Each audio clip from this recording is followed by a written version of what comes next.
Dobro, znači, ti hoćeš prvo ovo oduzmu što je stavljeno u stikovima i tako. Ne znam bilo, ono pitu što si pisala o onome, jer ono direktno asocira na tvoju sudbinu, mislim, da, na sve. Jer to je, koliko se ja mogu da shvatim u životu najviše iskore, mislim, najviše ti učinila nepravdu. Pa da, to je tačno. Ali te zeznu u životu. Dobro, sad, jer mislim prvo njegovo ili prvo ovo što sam napisala? Ono što si napisala Kostiću, pa posle ćeš da ono što si njemu napisala. Je, prvo sam Kostića i sad ću ja to da pročitam, da neću staviti neke... Ti znaš ovo, čitaj, pa kad objasniš nešto što meni nije jasno, što mislim mi nije jasno, pričam slobodno. Znači, to ja kad sam dobila i drugo pismo, mislim, Kostića, ja onda uzela da mi odgovorim. A ko je tekst? To je on službenik nekog da sada što je? Što je ovako? Znam, jeste ovdje, mislim, zahtjeva od mene da ja pošaljem adresu moje firme gde ja radim, da, mislim, predlažem koliko će da mu obavežu za izdržavanje, sve što ja znala, i onda mene to stavio na nezgodno, što bi me koristali preko fabriku, da sam neki začinici, ali pravedno do uše, jednostavno, pa zar nije? I onda ja, evo, ja njima rekao, to sam pitam, ja nisam ništa vređala, mislim, ali ja nisam kad sam dobila, mislim, i drugo pisma, dok ja sam poslala našem sudu, pošto kuća. I napišem, poštovani gospodine Kostiću, pošto sam dobila i drugo pismo od vas, ja evo da vam odgovorim i da se izvinim zašto nisam do sad odgovorila. Razlog je bio tajno zato što sam pisala opštinskom sudu Kučevo, jer sam mislila da našoj ambasadi nisam toliko potrebna koliko opštinskom sudu Kučevo, pa se zato puno izvinjavam da mi izvinite. Poštovani gospodine Kostiću, kada sam dobila ovaj zahtev sa danjim prošlim, mene je toliko potreslo da ne znam kuda idem ni šta radim, jer znam da je taj zahtev potekao od mog bivšeg muža koji me nikada nije ostavljao na miru i da dam radu. Kada mi je juče došla jedna Englezica, ušla u moju sobu i pitala zašto plačem, sam joj ispričala koliko sam znala da se sporazumem sa njome, jer ja ne znam da je engleski svoje doživjela teškoće od Budimira Markovića, mog bivšeg muža, koje me nikad nije ostavio na miru, koji me sve ganjao sa njegovim potplaćenim advokatom, Vojnikom Miloševićem iz Požarevca, koje to i danas čini. Ova se žena zaplakala i pitala, pa zašto ti plaćaš mužu i detetu? To nije tako ovde, jer ovde plaća muž, a ne žena. Ja sam joj kazala da je takav zakon u Jugoslaviji, da nema pravde, jer pravda je u parama.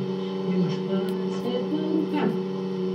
Poštovani gospodine Kostiću, ja znam da je moj bivši muž Budimir Marković puno bogatiji od mene, jer ima veliku poljoprivrednu imovinu kao i svoju kuću, pa pored sveg toga imaju svoju krojačku radionicu jer bavi se sa svojim ocom Miodragom Markovićem krojačkim zanatom, šaljem dve mašine svaki dan jer dobro zarađuju, pa zato ima da potplaćuje Bogoljuba Miloševića, advokata iz Požarevca, a nema čime da izdržava svoje dete, već traži od mene jedne sirote ženske koja nema ni kuće, ni makakve imovine, već svoji 10 prstiju i fabriku mogu tuđiti. Mene, poštovani gospodine Kostiću, ne čudi moj bivši muž i njegov potplaćeni advokat, jer znam da to sve radi iz zle namere, već me čudi opštinski sud Kučevo kako može prihvatiti tolike zahtjeva od mog bivšeg muža i njegovog potplaćenog advokata i poslati mojoj ambasadi da bi proganjali jednu sirotu žensku osobu u ovom tuđinu.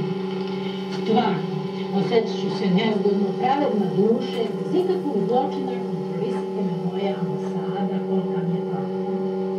Ja, poštovani gospodine Kostiću, mislim da su vam vrlo dobro poznate plate u Londonu, kao u celoj Engleskoj jednoobične radnice, kao poznato vam je i skupoća hrane, odeće i stanova, pa vam zato ne mogu poslati adresu moje fabrike, jer ja sam do sad promijenila 5 fabrika, jer fabrike se zatvaraju pa sam morala. Pa zato, dokle znam dok sam ovde, zato nisam više u mogućnosti da dajem Vladimiru Markoviću ni po 3000 starih dinara koloniranije, a Vladimir Marković, ako nije zadovoljan s time, neka mi slobodno preda dete kao što mi ga bio dodelio Vrhovni sud u Beogradu. Jer ja kao majka u svako doba se primam svoga sina, a ne odričem od svog deteta. I kada izdržavam, želim da mi sin bude kraj mene, kao i on da oseti majčinu negu, a ne pokraj maćehe gde se sad nalazim. Ja sam za vreme bračne zajednice kod Vladimira Markovića podnela velike teškoće, kao što me i danas napada. Služila sam ih 8 godina zavodno, dobivala od njegovog oca Miodraga Markovića čiste batine, koje nisu bili zadovoljni sa moje strane, jer sam iz siromašne kuće, a ne iz bogate kao i oni, i koje im se nije sviđalo i na kraju krajeva su me poterali. Sterali mi golu i bosu i sve ono malo moje sirotinjice zaostavili koje nam uopšte ništa nisu mi dali. Posle 2 godine preudala sam se u selo Pusiće, kod Velikog Gradišta, gde sam i tamo prerodila sina, rođen 13. oktobra 1966. godine, koji se sada nalazi na čuvanju kod babe i dede u Velikom Gradištu, jer taj drugi muž, Petrović Milivoje, razišao se sa mnom samo iz tih razloga, nije se slagao da daje toliki novac Vladimiru Markoviću sa velikom dosadom i zahtevajući povećavanje svakog meseca. Stvarno, bilo je neizdržljivo koje to i danas čini. Sada vidim šta je sve uradio sa mnom Vladimir Marković. Prošli su mi kod njega zaludno 8 godina, isterao me golu i bosu, razrušio mi drugi brak sa Petrović Milivojom, odvojeno od jednog i drugog deteta. S velikom teškoćom morala sam doći u ovu tuđinu zaraditi parče hleba, da nisam gola i bosa. Pa da li sada Vladimir Marković zamišlja da sam došla u ovu tuđinu da gapem za njega da bi mogla da ispunim njegove izmišljene planove, a on da me psuje kao i što čini i naziva bilo kakvom propalkom. Znači, sutra kada bi se razbolela i padnem, treba to neću moći.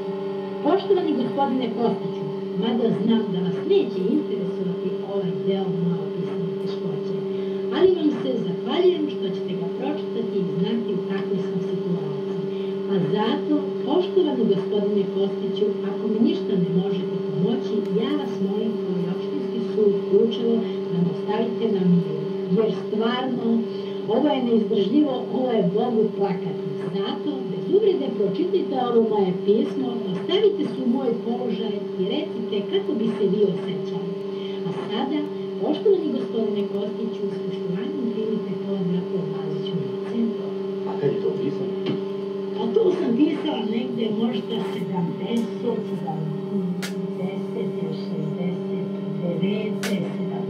tako. A odašla nam izvan doma? Iz Engleske, iz Haripasa pisala, jer ta moja prijateljica neka Flora došla je i pita me kao zašto plačeš? A meni to onda nas pismo iz, mislim, i konzulati i naš sud mi šalje da trebam, mislim, da se opšte nakučila, da trebam da izađem.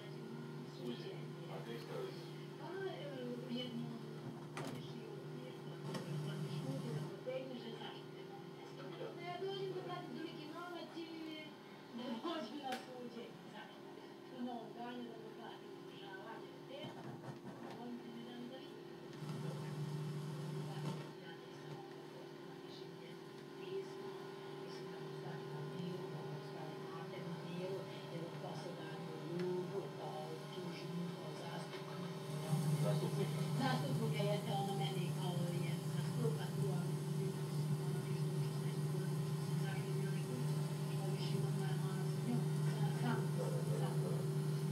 I tako ja sam više da teškoće. A jesi po ovo pismo njemu